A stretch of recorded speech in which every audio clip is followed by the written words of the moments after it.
बौद्ध धर्म का बड़े स्तर पर समाज में जाकर बिना किसी अट्टरवादी के, प्रतिरोध के, विरोध के हम प्रचार प्रसार करने में सफल हो पाएंगे। अगर मैं यहाँ पर जो है 22 प्रतिक्रिया लिखूँ तो मुझे लगता है कि यहाँ पर मतलब जो बाहर से आए लोग हैं, जो संस्कृति के नहीं है, वो विरोध करेंगे। लेकिन मैं धम्मपद की कोई भी गाथा लिखूँ, संसार का कोई आदमी नहीं है जो उसका विरोध करे, जो उस पर आपत्ति जताए। तो धम्म का कार्य बहुत आसान है करने के लिए, लेकिन समस्या यह है कि हम धम्म को समझ नहीं पा रहे हैं, उसका अध्ययन नहीं कर पा रहे हैं। इस काम का विरा जाए धम्म पर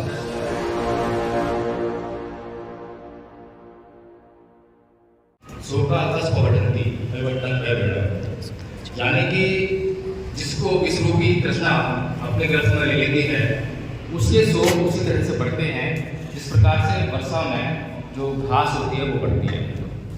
तो कहने का मतलब यही है कि बुद्ध का जो धम्म है वो चित्त पर आधारित है, चित्त की शुद्धता पर आधारित है। लेकिन हम में से कितने लोग ये मानते हैं कि जब हमें कोई गाली दे तो उसका क्या उपाय करना चाहिए, और हम करते क्या है? अगर हमें कोई ईंट मारे तो क्या हम पत्थर का जवाब देते हैं उसका? और ऐसी सोच हमारे भीतर है।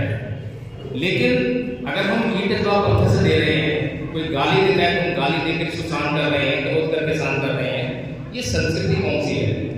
क्या ये वो संस्कृति नहीं है जिसका आज हमारे ऊपर पूरी तरह से कब्जा हो गया है? बौद्ध संस्कृति ये नहीं है। बौद्ध संस्कृति तो ना ही मेरे वेदानी समंता जनन अवेरे समंती है, यानी कि वैर से कभी वैर शांत नहीं होता। किसी ने मुझे गाली दी तो गाली देकर, क्रोध करके, झगड़ा करके मैं उसको भी शांत नहीं कर सकता। मैं शांत रहकर जरूर शांत कर सकता हूँ। तो जो संस्कृति हमारी है, जिस संस्कृति पर बाबा साहेब ने कदम रखा, उस संस्कृति से क्या हमारा परिचय हो पाया?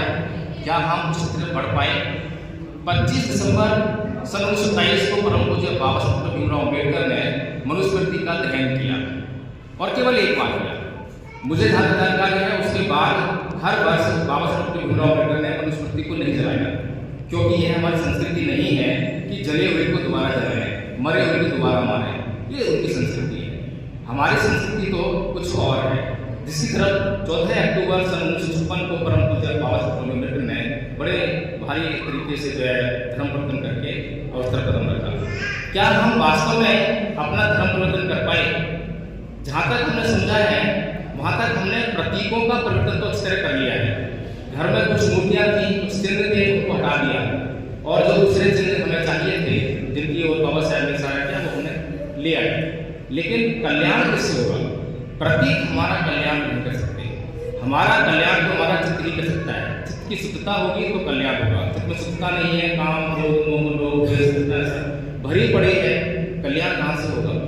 इसीलिए धम्मपद ट्रस्ट ने यह प्रोग्राम बनाया कि इस बार जो है मनुस्मृति दहन दिवस को थोड़ा सा मॉडिफाई किया, इसको कहा जाए सांस्कृतिक परिवर्तन दिवस। हमें अपनी संस्कृति में परिवर्तन करना है। आज जो धर्म परिवर्तन करके हिंदू धर्म छोड़कर बौद्ध बन गए हैं, उनके घर में भी हम झांक कर देखते हैं तो उनके चित्त में भी हिंदू संस्कृति है, कब्जा हिंदू संस्कृति का है। इसी कारण से आज हम हर जगह बाहर दिखाई देते हैं, सत्ता में भी नहीं है, कहीं पर भी नहीं है, राजनीति की बातें हैं। लेकिन समस्या यह है कि अगर चित्त की शुद्धता पर अगर ध्यान दें, सांस्कृतिक परिवर्तन पर ध्यान दें, तो हम बहुत कुछ अपना भला कर सकते हैं। इसी पर आधारित है परम पूज्य बाबा साहेब भीमराव अम्बेडकर ने इसी और इशारा किया है कि दो संस्कृतियों के बीच में युद्ध है। एक तरफ ब्राह्मण संस्कृति है, दूसरी तरफ समण संस्कृति है।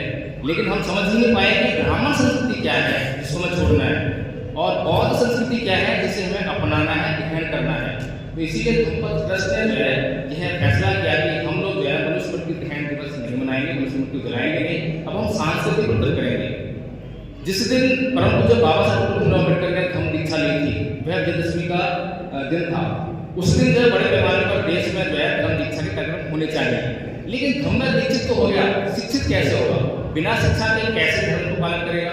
इसीलिए जो है वो अगले समय जो है वो शिक्षा ग्रहण करें, और शिक्षित होने के बाद धम्मपद ट्रस्ट ने यही फैसला किया कि जो लोग 3 वर्ष का समय थोड़ा सा मिल जाए, जो लोग जो है ये जो पाठ्यक्रम तैयार किया है, प्रथम वर्ष का पाठ्यक्रम है, जिसमें कि हमने नमन, तीसरन, पंचशील, खमायाना, सीरियाना, संभारना, सभ्य सत्ता और कोई भी धम्मपद की 5 गाथाएं कोई याद कर लेता है ये कोर्स कंप्लीट कर लेता है तो हम उसको प्रथम वर्ष का आचार्य घोषित कर देंगे। आचार्य का मतलब होता है टीचर, जो दूसरों को टीच कर सकता है, इसीलिए हमने जो है आचार्य शब्द का इस्तेमाल किया है। इसी प्रकार से दूसरे वर्ष का जो कोर्स रखा है उसमें हमने संस्कार रखा है। जीवन में जितने भी संस्कार होते हैं जन्म से लेकर मृत्यु तक, वो हम कराएंगे, कराना सिखाएंगे। जिसको करने आ जाएंगे उसको हम द्वितीय वर्ष का आचार्य घोषित कर देंगे। तृतीय वर्ष के कोर्स में हमने बहुत विद्वान बनाने की प्रक्रिया उसमें की है। 4 आर्य सत्य है, अष्टांग मार्ग है, अपोहवाद है, शून्यवाद है, बहुत सारे ऐसे बहुत सिद्धांत जिनकी पता ही नहीं है, जानकारी नहीं है, बुद्धाय धूमा है। तो हम इसको जो है व्यापक रूप से जो है पढ़ना सिखाएंगे, तर्क करना सिखाएंगे, वाद विवाद करना सिखाएंगे। और इस तरह से जो है हम बौद्ध धर्म का बड़े स्तर पर समाज में जाकर बिना किसी अटकलबाजी के, प्रतिरोध के, विरोध के हम प्रचार प्रसार करने में सफल हो पाएंगे। अगर मैं यहाँ पर जो है 22 प्रतिक्रिया लिखूँ तो मुझे लगता है कि यहाँ पर मतलब जो बाहर से आए लोग हैं, जो संस्कृत के लिए नहीं है, वो विरोध करेंगे। लेकिन मैं धम्मपद की कोई भी गाथा लिखूँ, संसार का कोई आदमी नहीं जो उसको विरोध करे, जो उस पर आपत्ति जताए। तो धम्म का कार्य बहुत आसान है करने के लिए, लेकिन समस्या यह है कि हम धम्म को समझ नहीं पा रहे हैं, उसका अध्ययन नहीं कर पा रहे हैं। इस काम का बिना जाए धम्मपद भ्रष्ट पाया है। 24 दिसंबर दिन रविवार है, प्रज्ञा विभाग का ऑडिटोरियम है, जिसमें हमने सांस्कृतिक परिवर्तन दिवस का कार्यक्रम रखा है। इसमें मुख्य अतिथि राजेंद्र गौतम जी हैं, मुख्य वक्ताओं में नीलम बौद्ध, अपना गौतम जी, डॉक्टर देशराज जी और अन्य वक्ता हैं। लेकिन सभी को विषय दिया है, समय दिया है और विषय के हिसाब से क्या करके आएंगे उसी पर बोलेंगे। और निश्चित तौर पर 10 बजे प्रोग्राम शुरू होगा और 2 बजे प्रोग्राम को समाप्त करेंगे, समय समय में कर देगा, पहले कर देंगे उसके बाद, और उसके बाद भोजन की व्यवस्था भी है। तो आप लोगों से मुझे उम्मीद है कि आप लोग सभी भारी संख्या में, आप खुद नहीं बल्कि आसपास के लोगों को भी जिनको आप चाहते हैं कि हाँ इस बात को हम समझने का प्रयास करें कि बौद्धों का मतलब केवल लड़ाई करने से नहीं है, जो अब तक हम जो है लड़ने की बात करते आए हैं, मुझ पर दाव देते आए हैं, इन चीज़ों से हमारी संस्कृति का कोई लेना नहीं है। हमारी संस्कृति का जिन चीज़ों से लेन देना है उन चीज़ों को हम समझें और समझ कर जो है उनका प्रचार प्रसार करने का काम करें। तो यदि किसी साथी को इसमें आपके सेव करना हो तो वो भी आमंत्रित है। मेरे पास रसीद भी है और QR कोड भी है, कॉम्प्लेट पर हम यहाँ पर जो है, और यदि यहाँ नहीं तो वहाँ प्रोग्राम में आकर के आप जो आगे से कर सकते हैं। सबसे पहले जरूरी बात यह है कि हम इस प्रोग्राम को समझने की क्षमता करें और समझें इसको कि ये प्रोग्राम जो क्या है, क्या ठीक है, क्या गलत है।